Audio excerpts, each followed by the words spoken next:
আসসালামু আলাইকুম প্রিয় বন্ধুরা, সবাই কেমন আছেন?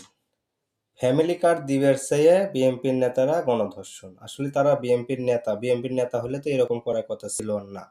তারা হয়তো অন্য কেউ। কারণ বর্তমান দলে যারা আছে তারা কখনো এই ধরনের কাজ করতে পারে না। এরা বিএনপির নাম ভাঙ্গে বা বিভিন্ন দলের নাম ভাঙ্গে এরা গণধর্ষণ করতিছে। আর এই গণধর্ষণ করতিছে এরা হচ্ছে অরিজিনালি ধর্ষণকারী। এদের অবশ্যই বিচারের আওতায় আনার দরকার আছে, কারণ এরা অরিজিনালি ধর্ষণকারী। এদের হচ্ছে ধর্ষণ করার অভ্যেস। এরা এক একজনের নাম ব্যবহার করে মনে করেন এরা ধর্ষণ করবি, আর সেই দল বা তার নেতা খেতাকে এরা বদনাম করবি।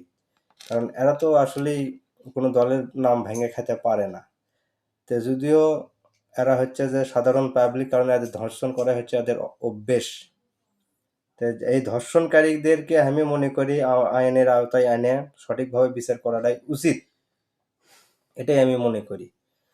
তো আপনারা যারা এই ধর্ষণকারীদের বিচার চান, তো অবশ্যই কমেন্ট করে জানাবেন। যারা ধর্ষণকারী এদের বিচার যাতে সঠিক বিচার হয়, এই বিচারগুলো আমরা চাই যাতে ধর্ষণকারী যাতে আর জীবিত বেঁচে না থাকে, তাকে যাতে ফাঁসি দেওয়া হয়, যাতে বাংলাদেশ থেকে ধর্ষণকারীরা উঠে যায়।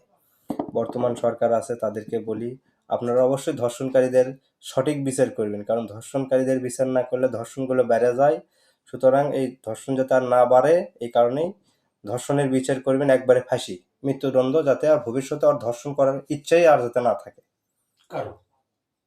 বোঝা গেছে? ওর ইচ্ছা যাতে থাকে, কারণ ওর তো ইচ্ছা নাই, কারণ থাকবি না, কারণ ও তো মারাই গেল। কিন্তু ওকে দেখে আর কারো অন্য অন্য যারা আছে তাদের যাতে এই ইচ্ছা শক্তিটা হারিয়ে যায় গণধর্ষণকারীদের।